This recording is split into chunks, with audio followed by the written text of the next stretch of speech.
born to be real, not to be perfect. Find a way, not an excuse.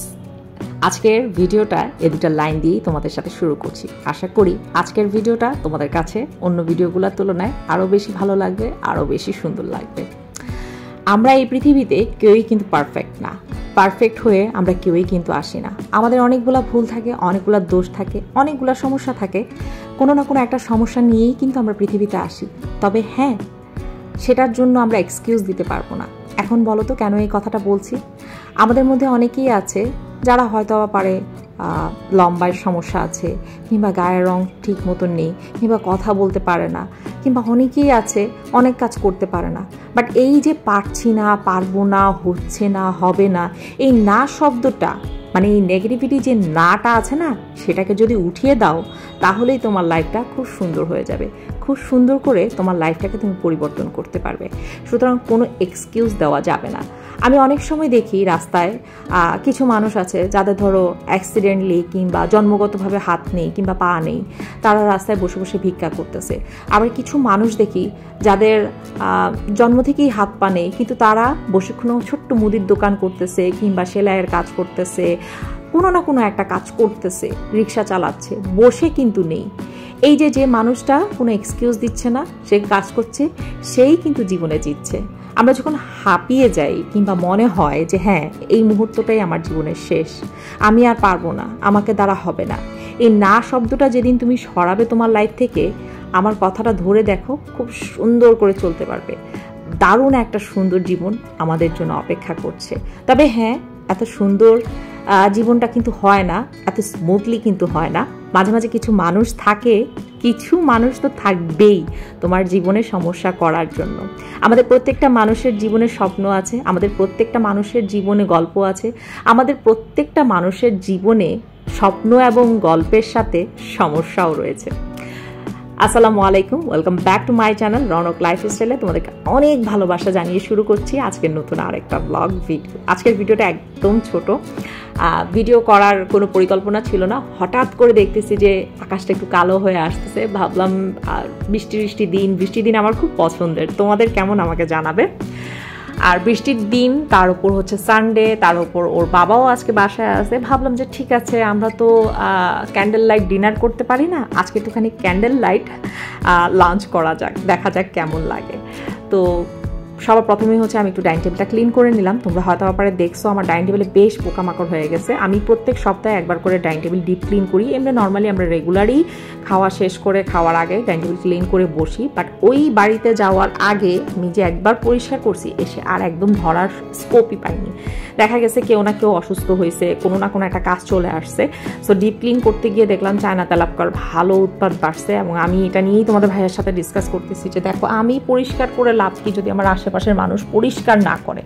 আমি আসলে তেলাপোকা জিনিসটা একদম সহ্য করতে পারি না, তোমাদের ভাইয়াও একদম পছন্দ করে না, যে কারণে আমাকে সবসময় হচ্ছে খাবার জিনিস কিংবা যেইখানে খাওয়া দাওয়া হবে সেই জিনিসগুলো খুব ভালো করে ক্লিন করতে হয়।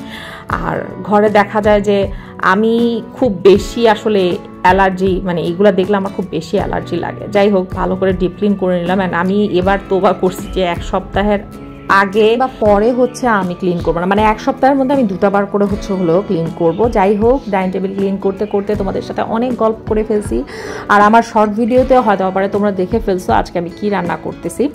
আজকে আমি বেসিক্যালি ওর আব্বুর খুব পছন্দের জিনিস বিফ, এবং আজরানেরও খুব পছন্দের জিনিস হচ্ছে বিফ। আর এইভাবে যদি তোমার ধরো বাসমতি যে চালটা, সেটা কাচ্চিটাও খুব পছন্দ করে, আবার হচ্ছে নর্মাল সাদা ভাতটাও খুব পছন্দ করে।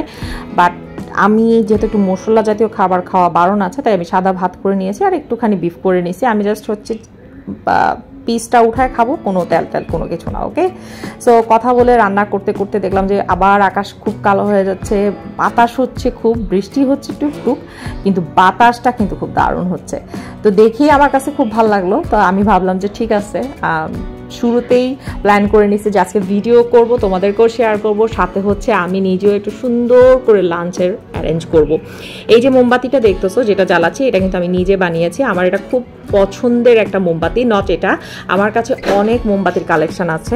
আমি যেদিন প্রথম এই মোমবাতিগুলো বানাই তখন বুঝতে পারি নাই যে এখানে কি পরিমাণ হচ্ছে, মানে কতটুকু কোয়ান্টিটির স্মেল দিলে স্মেলটা অনেকক্ষণ থাকবে কিংবা কেমন হবে জিনিসটা। তো বানাতে বানাতে এক সময় গিয়ে দেখা গেল যে আমি ধরে ফেলতে পারছি যে হ্যাঁ এখানে এইটুকু পরিমাণ কোয়ান্টিটি দিলে যে স্মেলটা খুব সুন্দর করে হবে। এবং আমি কিন্তু এগুলো হোমমেড নিজেই আমি করি। আমার যেই ফ্রেগনেন্সগুলো খুব বেশি পছন্দ, লাইক পারফিউম আমি যেগুলো খুব বেশি পরিমাণে পছন্দ করি, ওই পারফিউমগুলো আমি কালেক্ট করি এবং আমি নিজেই হচ্ছে বাসাতে এই মোমবাতিগুলো বানাই এবং আমার কাছে খুব ভালো লাগে এগুলা। দাম অ্যাভারেজ যদি হিসাব করি বাইরে থেকে কিনতে গেলে হচ্ছে যে বেশি দাম নেয়, বাট আমি যখন হোমমেড করি তখন আমার খরচ খুবই কম পড়ে, লাইক 2 থেকে 300 টাকার মতন পড়ে, খুব বেশি একটা পড়ে না। এরকম একটা জার ধরো 150 টাকার মতন নিবে, আর মোমবাতিটা তুমি যে কোনো মোমবাতি ইউজ করতে পারো, সাথে সেটাতে তুমি ফ্রেগনেন্সটা জাস্ট ইউজ করবা, এটা হচ্ছে তোমার ব্যাপার। এখন ব্যবসায়িক ক্ষেত্রে নিলে সেটা কিভাবে নিবা সেটা হচ্ছে ফ্যাক্ট। ওকে, যাই হোক, তোমাদের সাথে গল্প করতে করতে শেয়ার করে দিলাম আমার আজকের লাঞ্চ কেমন হয়েছে সেটা অবশ্যই জানাবে। আর এই ছোট্ট 2টা হাঁড়ি না আমার এত কিউট লাগে, আমার কাছে এই টাইপের জিনিসগুলো খুব বেশি ভালো লাগে। ভিডিও শুরুতেও তোমরা দেখছো ছোট্ট একটা সুন্দর লবণদানি আমি তোমাদের সাথে শেয়ার করছি, এটা আমার খুব ফেভারিট একটা জিনিস। আর রিসেন্টলি আমি যেগুলো পারচেস করছি সেগুলোই তোমাদেরকে দেখাচ্ছি, আর কেমন হয়েছে প্রত্যেকটা জিনিস প্রত্যেকটা প্রোডাক্ট সেটা অবশ্যই জানাবে। লাঞ্চ কমপ্লিট করার পর আজকে যা কিছু ছিল সব কিছু আমি ক্লিন করে নিয়েছি। আমি তোমাদের সাথে রোজ ভিডিওতে বলি আমি আমার কিচেনের যে টপটা থাকে এটা সবসময় যখন আমি থাকি ঘরে আমি অলওয়েজ ট্রাই করি যে আমার টপটা যাতে ক্লিন থাকে, আমার টপে যাতে কিছু না থাকে। কারণ আমরা মেয়েরা রান্নাঘরেই খুব বেশি একটা সময় স্পেন্ড করি, রান্নাঘরেই থাকি, রান্নাঘর যদি ক্লিন না থাকে তাহলে আমার খুব খারাপ লাগে। আর আমি সবসময় চাই যে আমার রান্নাঘরটা একদম সুন্দর একটা ক্লিন, একদম পুরো ক্লিন থাকুক। আমি মাঝে মাঝে রান্নাঘরে ধূপকাঠিও জ্বালায় রাখি যে যাতে রান্নাঘরটা থেকে খুব সুন্দর একটা স্মেল বলে। আর আমার ঘরটা কিন্তু খুব ছোট, আমরা মানুষ অনুপাতে ঘর প্রচণ্ড পরিমাণে ছোট হয়ে গেছে আমাদের, সুতরাং রান্নাঘর যদি ক্লিন না থাকে, কোনো কারণে যদি দেখা যায় যে বাসি হাঁড়ি পাতিল কিংবা ময়লা যদি না নেয়, সেটার যে একটা বাজে স্মেল সেটা পুরো ঘর কিন্তু হয়ে যায়। যাই হোক, কথা বলতে বলতে আজকের ব্লগটা এখানেই শেষ করতেছি। আশা করি ভালো লাগবে আমার ব্লগ। নতুন বন্ধুদেরকে অনেক অনেক শুভেচ্ছা, অনেক অনেক ভালোবাসা জানাচ্ছি। আর আমার ব্লগ চ্যানেলটা মানে আমার এই চ্যানেলটা যদি তোমাদের ভালো লেগে থাকে অবশ্যই একটা ভালোবাসা দিয়ে যাবে। আর সবচেয়ে বড় কথা যেটা আমি ভিডিওর শুরুতে বলছি, সবসময় লাইফে এই কথাটা মনে রাখবে, নেগেটিভিটিটা নিজের লাইফ থেকে দূর করে দাও না, জিনিসটা যতক্ষণ পারবা নিজের লাইফ থেকে দূরে রাখবা, দেখবে এমনিতেই সব কিছু ঠিক হয়ে গেছে। সো ভালো থাকো সবাই, দেখা হবে নেক্সট ব্লগে। সেই পর্যন্ত টাটা, আল্লাহ হাফেজ। খুব শীঘ্রই তোমাদের সাথে আবার দেখা হবে।